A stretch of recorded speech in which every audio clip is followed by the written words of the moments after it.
جی آپ بتائیں، آپ اجتماع عام پر آئے ہیں ادھر جماعت اسلامی کے نہر پاکستان پر، تو آپ کو کیا یہاں پر سیکھنے کو مل رہا ہے اور کیا آپ محسوس کر رہے ہیں؟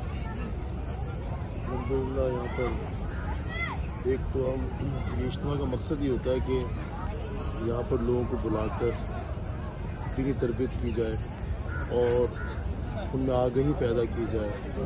تو دوسرا یہاں پر جو جماعت اسلامی کا مقصد ہے اس مقصد کو بھی دل و دماغ میں راسخ کیا جائے. اگر ہم اس مقصد کو بھول گئے ہیں تو اس کو اجاگر کیا جائے.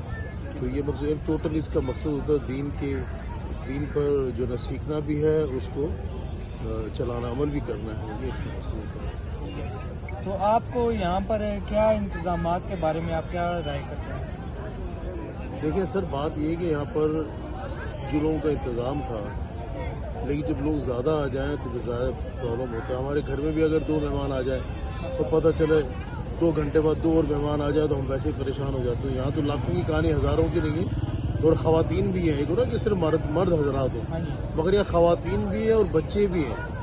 تو اس لیے ظاہر تھوڑا بہت ہوتا ہے، مگر کیا ہے کہ جماعت اسلامی کا کارکن صبر کرتا ہے. اور مشکلات آئی ہیں، ہمیں سننے میں ایشو تھا، لیکن یہ سب یہ اللہ کے راستے میں ہے. اس میں تکلیف آتی ہے، اور صبر کا مطلب یہ ہوتا ہے کہ سفر کا مطلب یہ ہوتا ہے کہ آپ صبر کریں.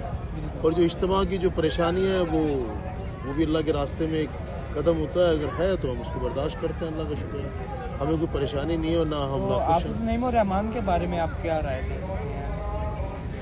حافظ نعیم صاحب ایک اچھے انسان ہیں، میری جماعت بھی ہے، مگر اس کے علاوہ خود غرض انسان نہیں ہے، لاغرض انسان ہے. وہ جو بات کرتے ہیں وہ اپنی جو ہے نا مقصد جو جماعت اسلامی کا اس کو اجاگر کرتے ہیں. اور وہ یہ بات کرتے ہیں کہ آدمی ظلم کے خلاف اٹھے، وہ جدوجہد کرے، مزاحمت کا راستہ اختیار کرے.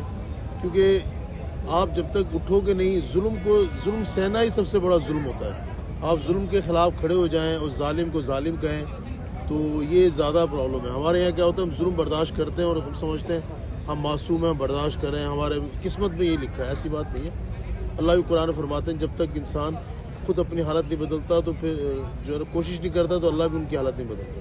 تو بات یہ ہے کہ نعیم صاحب کا جو مقصد یہی ہے، لوگوں کو ظلم کے خلاف کھڑا کرنا ہے. ان کو یہ آگہی دینی ہے کہ جو تم پر ہو رہا ہے یہ تمہاری قسمت نہیں ہے، بلکہ یہ یہاں کے حکمرانوں کا مسلط کردہ ایک سسٹم ہے جس کے خلاف ہمیں نظام کو تبدیل کرنے کی کوشش کریں.